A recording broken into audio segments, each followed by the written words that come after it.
sebenarnya tes yang paling menentukan atau seleksi yang paling menentukan pada saat kita mau ikutan PDW?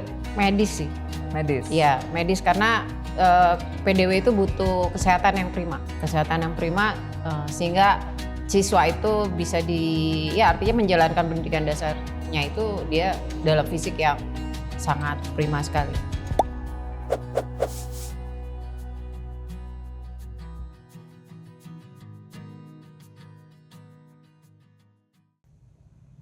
Bagaimana sih pendidikan dasar Wanadu itu bisa menjadi salah satu tools untuk merubah karakter seseorang, Teh? Saya nggak tahu ya, itu beneran sudah terbukti atau enggak, aku nggak tahu, Teh. Tapi karena Wanadi kan sering banget ya menggadang-gadangkan ya Wanadi adalah pendidikan karakter. Pendidikan yang paling jelas terlihat itu ya justru pada saat rekrutmen kan, proses rekrutmen si anggotanya. Yeah. Nah itu tuh bener, Teh, kalau misalkan pendidikan dasar Wanadi itu bisa merubah karakter seseorang. Iya, kalau dari pola pendidikannya itu karena ada pengalaman yang diberikan terhadap calon siswanya atau siswanya. Karena kan kalau kita bicaranya kurikulum itu kan adalah sebuah pengalaman yang direncanakan. Ketika pengalaman itu direncanakan dan itu diberikan kepada peserta didik atau misalnya siswa, itu menjadi pengalaman buat siswa tersebut. Nah, pengalaman ini kan kalau misalnya karakter itu bisa dibentuk dari habituasi atau kebiasaan-kebiasaan yang terus-menerus itu dilakukan di dalam kurun waktu pendidikan dasar. Nah, nanti larinya ke adanya intervensi, adanya drill dan shock training dan sebagainya. Itu nanti kita bahas lebih lanjut ya. Nah, itu yang akan membentuk seseorang berkarakter. Gimana cara untuk membuktikan bahwa pendidikan dasar Wanadi itu bisa ngerubah karakter orang, Teh? Contoh sederhana sih bisa dilihat dari setelahnya nih. Setelahnya kayak mendengarkan lagu Indonesia Raya, itu biasanya anggota Wanadi itu akan punya sikap sempurna dan berdiri sikap sempurna lah untuk, apalagi kalau misalnya ada penurunan bendera atau penaikan bendera, itu otomatis itu. Apalagi kalau misalkan suara lonceng ya.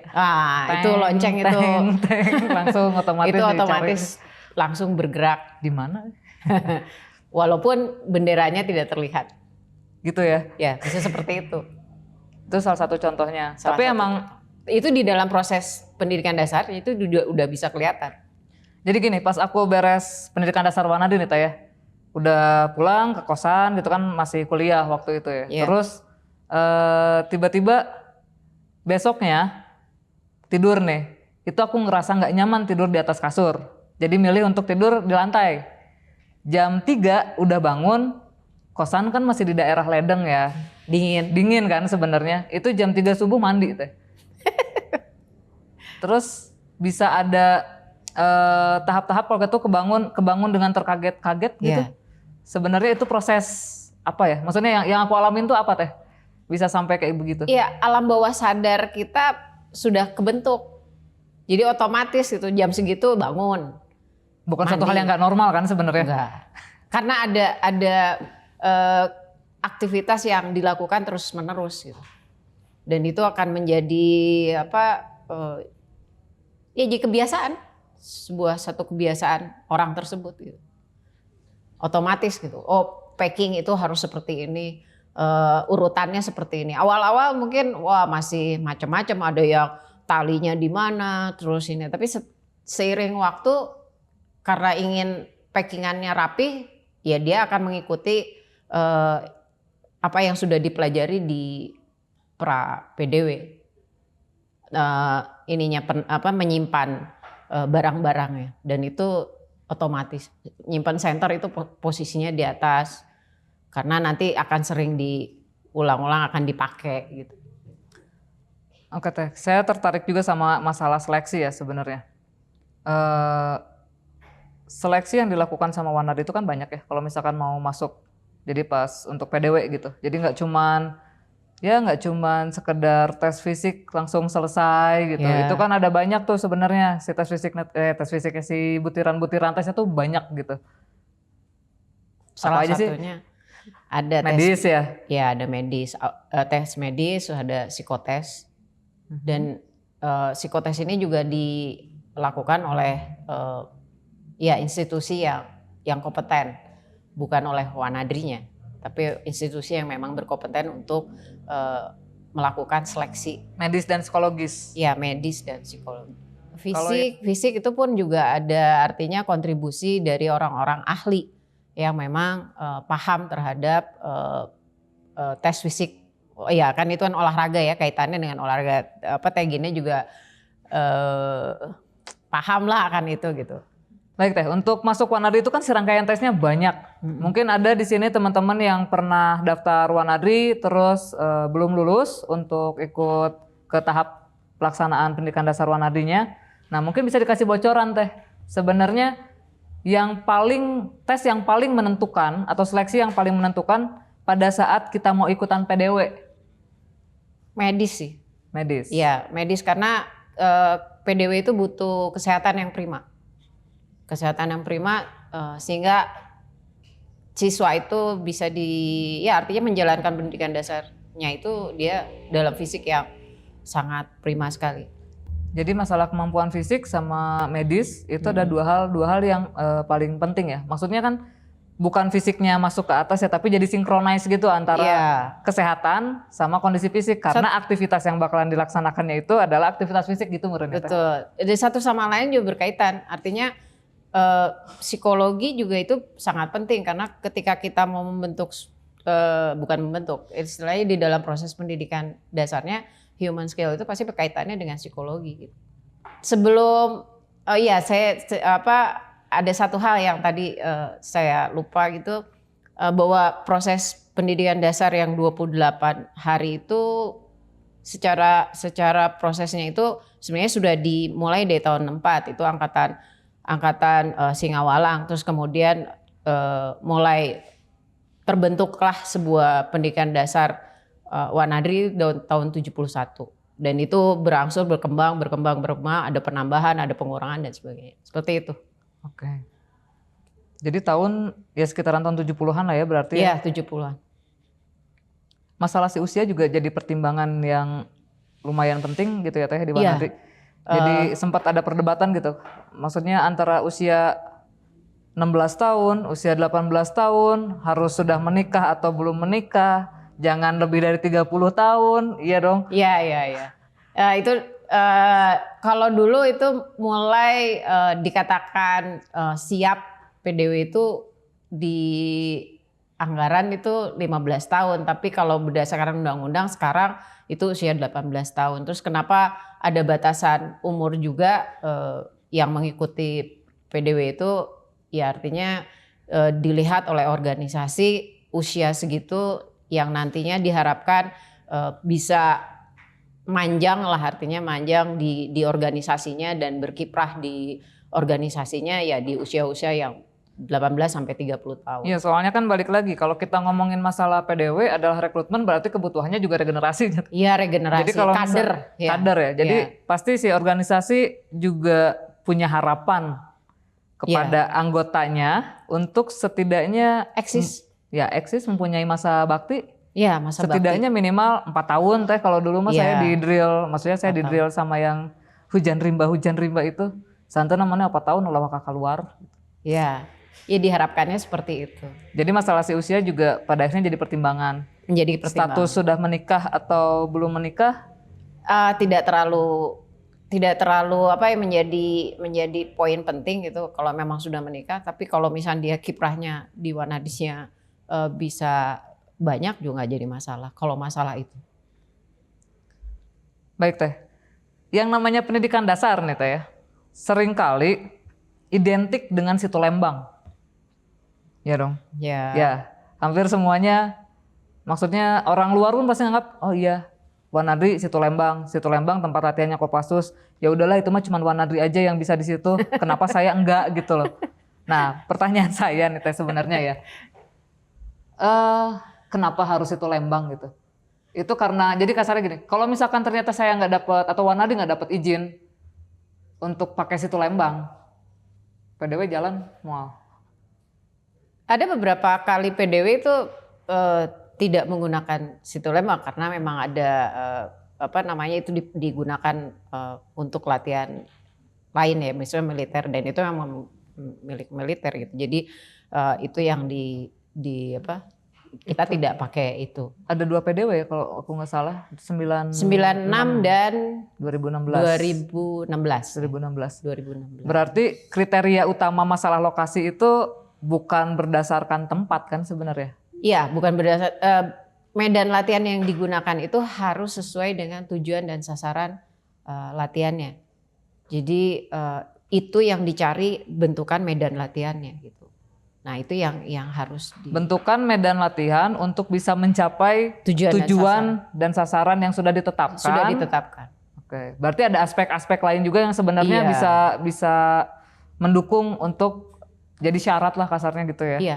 Kalau untuk PDW kan itu harus perlu tingkat konsentrasi yang tinggi, dan kalau untuk pembentukan karakter itu harus yang remote, yang artinya ketergantungan.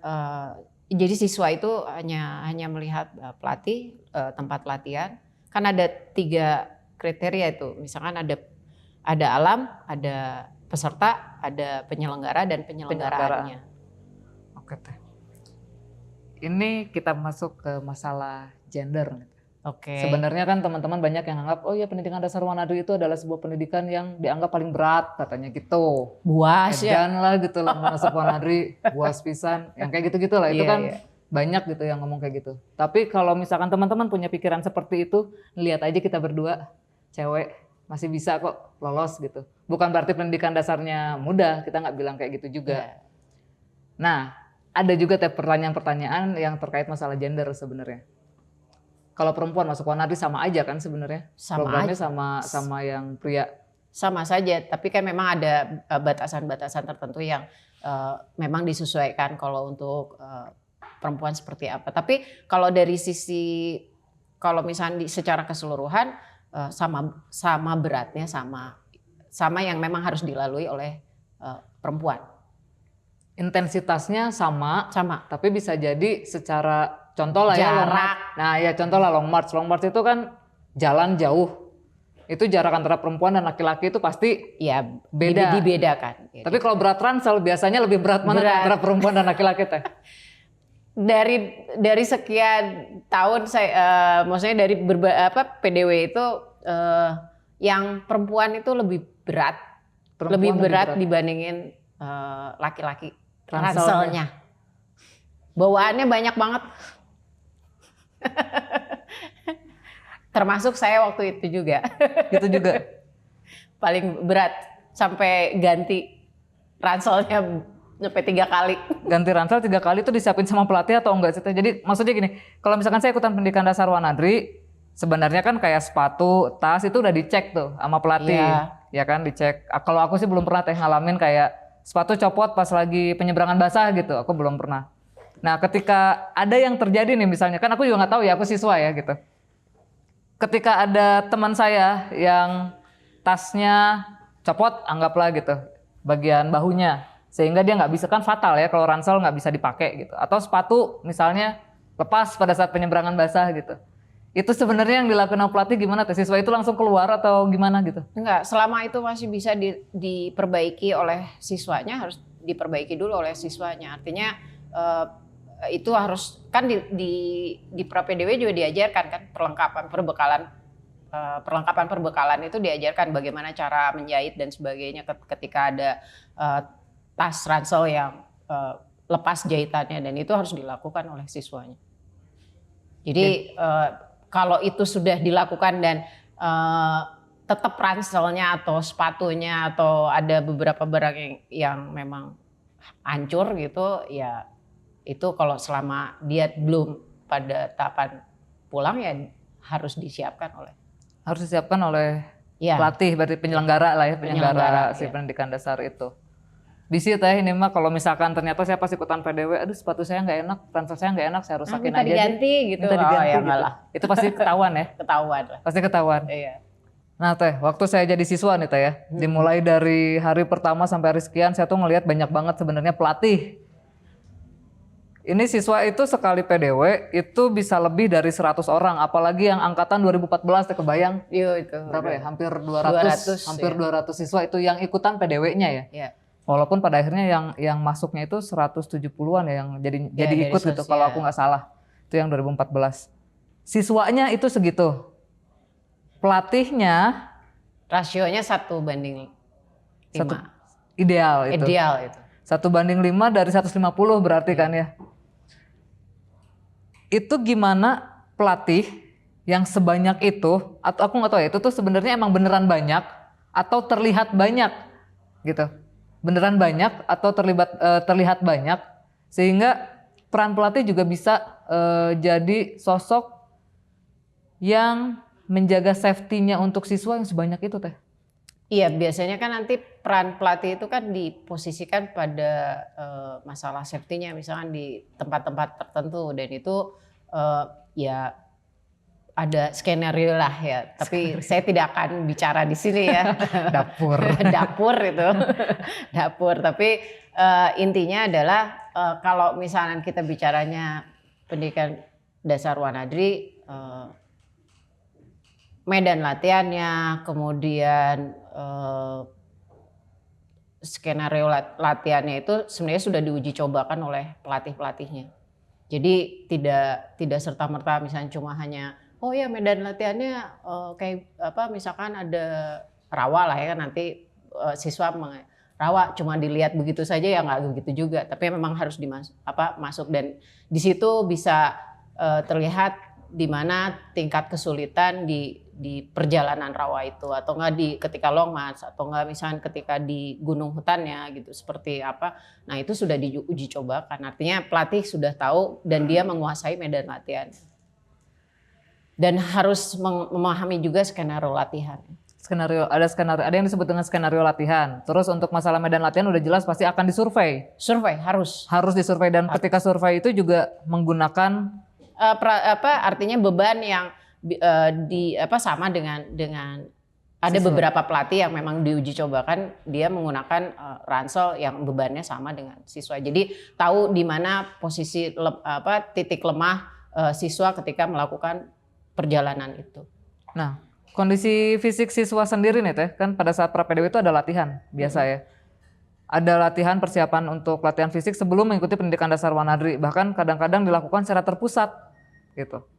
Ada si pelatihnya, kalau si pelatihnya latihan fisik atau enggak? Sebenarnya siswa juga calon siswa itu kan tidak serta-merta ketika baru mau akan PDW dia latihan, dia harus kalau misalnya udah dengar-dengar nih hawar-hawar, mau ada pendidikan dasar Wanadri, dia harus sudah latihannya jauh lebih ini, sama pelatihnya juga begitu, harus jauh lebih latihannya udah sebelum-sebelumnya. Ya gimana mau menguasai medan latihan kalau misalkan pelatihnya sendiri udah ngaplek gitu. Lulusan pendidikan dasar Wanadri itu sudah dipastikan dia hebat di bidang alam terbuka gitu teh, khususnya gunung hutan. Itu bisa dikatakan jago nggak sih sebenarnya gitu? Iya, dia kan sudah melalui tahapan latihan ketika dia pelatih ya. Dia sudah mengalami menjadi anggota Wanadri dan dia udah latihan berulang kali dan itu menambah keterampilan skillnya dia baik di gunung hutan, rawa, sungai dan sebagainya. Itu dia sudah latihan gitu, bukan orang yang memang baru newcomer datang terus kemudian melatih, tidak seperti itu karena ada susplatnya juga. Kan itu harus dipersiapkan, penyamaan visi di dalam proses latihan PDW itu seperti apa. Tapi balik lagi ketika siswa pendidikan dasar lulus PDW nih, itu sebenarnya belum dikatakan sepenuhnya menguasai tentang kegiatan alam terbuka gitu. Belum.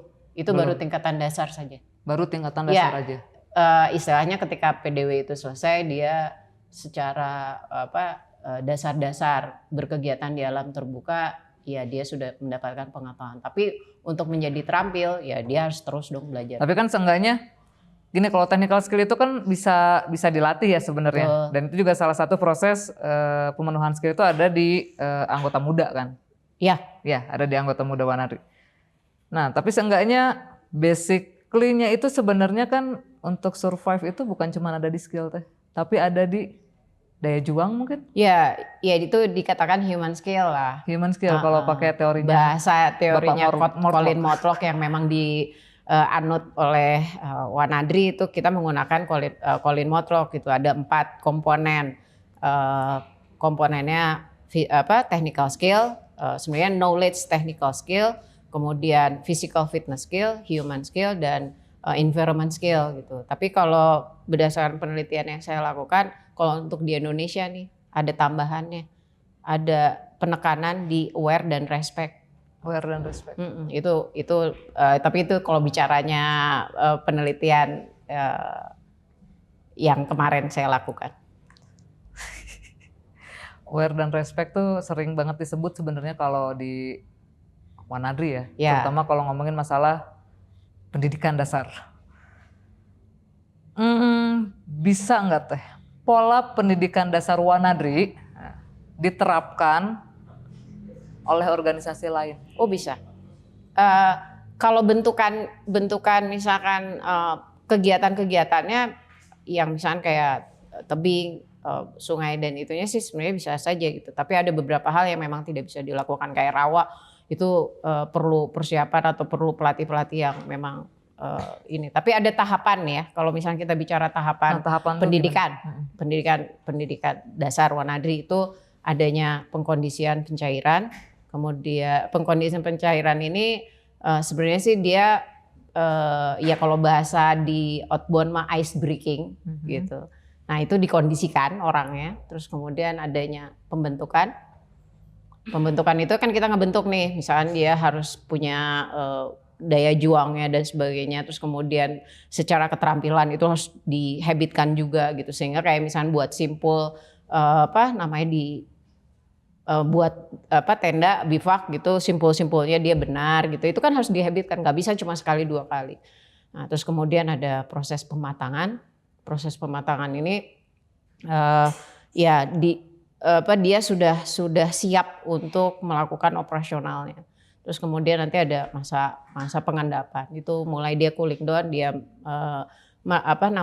enlightenment-nya lah dari selama pendidikan dasar selama 28 hari di situ ada di cooling down Bisa kasih contoh nggak teh untuk setiap tahapan-tahapan yang tadi Teteh sebutin? Ya, kalau misalkan di pengkondisian dan pembentukan itu biasanya di tahapan basic. Nah, itu proses kayak misalkan bangun pagi, terus kemudian apel pagi, apel malam. Teh, kalau yang bangun pagi itu saya tuh jadi ingat sebenarnya gitu. Awal-awal bangun pagi itu bukan pakai meriam, apa sih namanya? Ledakan. Ya pakai ledakan gitulah. Nenaunan sih. Itu pinggir bivak. Iya, itu pas udah masuk gunung hutan juga apa ya? Aku lupa. Pokoknya sempat deh ada pelatih yang sempat nyalain itu teh. Tapi itu kan cuma di awal tuh. Yang sampai digebrik, terus yang sampai akhirnya ada masanya aku tuh nggak digebrik lagi. Kita tuh nggak digebrik lagi. Terus akhirnya lebos.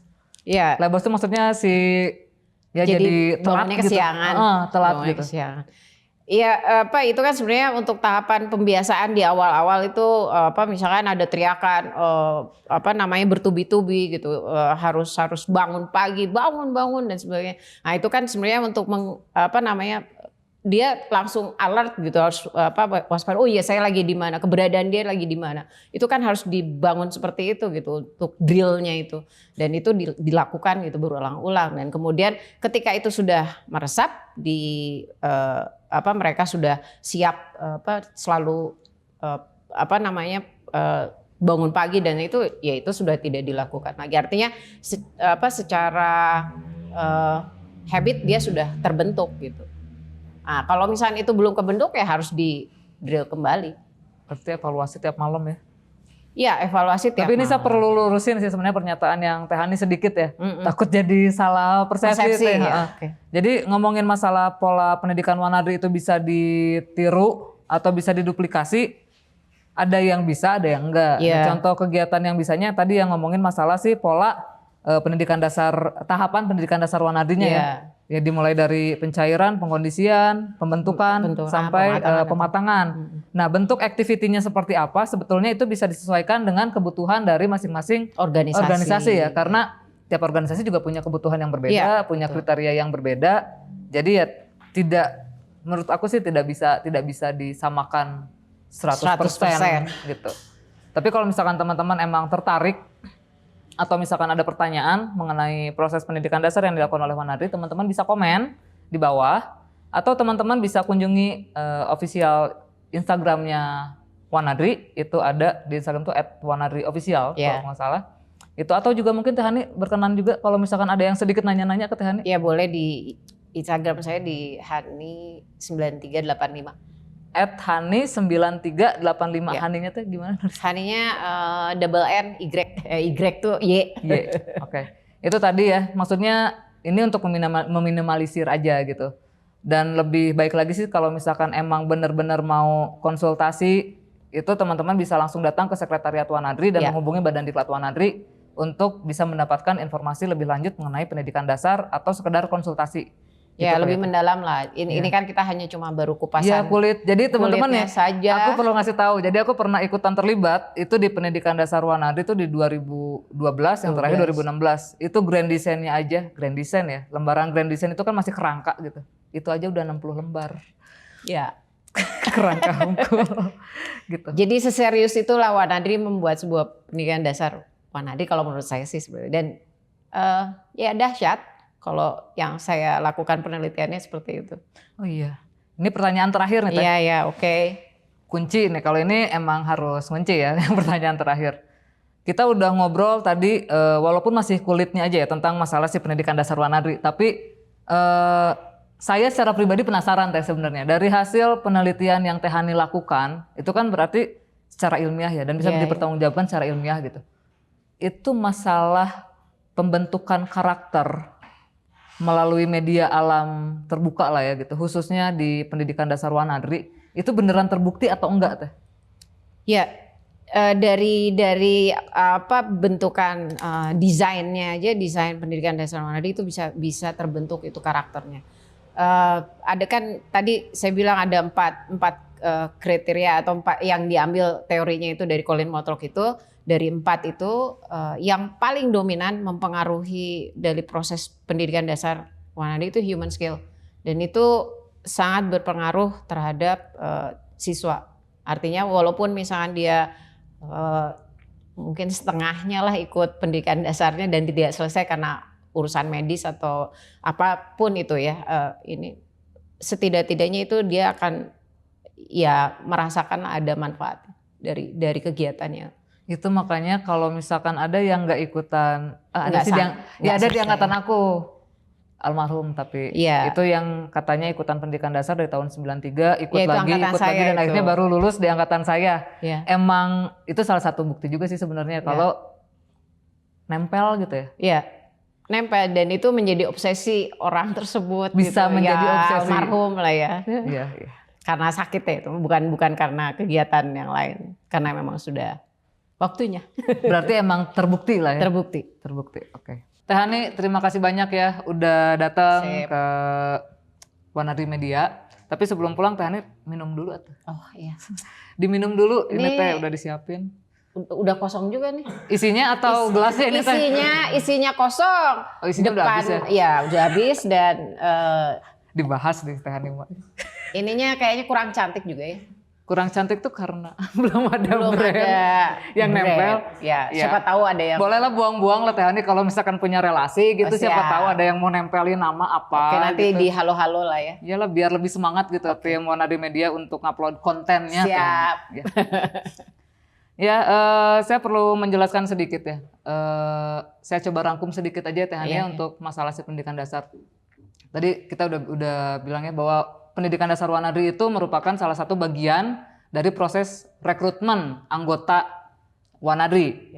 Kemudian kenapa harus 28 hari? Itu juga rumusan itu tidak muncul tiba-tiba dari pas Wanadri berdiri langsung ada rumusan tersebut, tapi by evaluasi ya Teh. By evaluasi. Itu by evaluasi berkali-kali sehingga akhirnya Wanadri mungkin sudah menemukan formula yang dianggap cocok.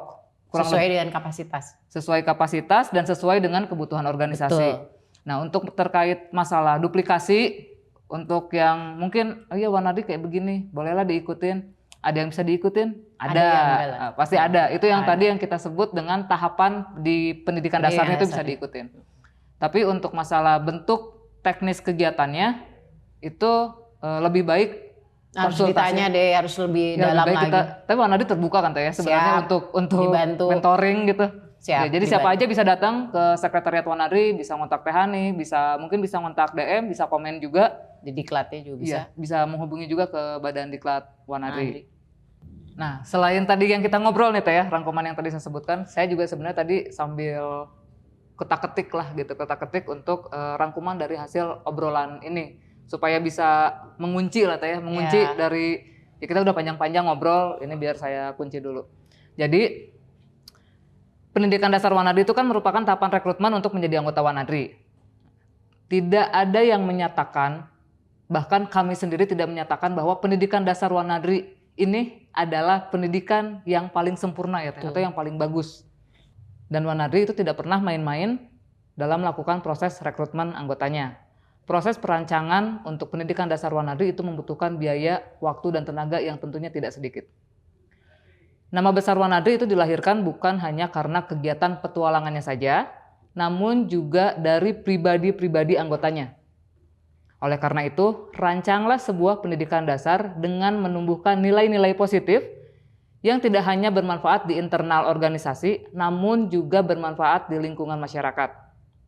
Bagaimana akhirnya sebuah identitas positif dari organisasi tersebut bisa berhasil bertumbuh menjadi identitas diri pribadi.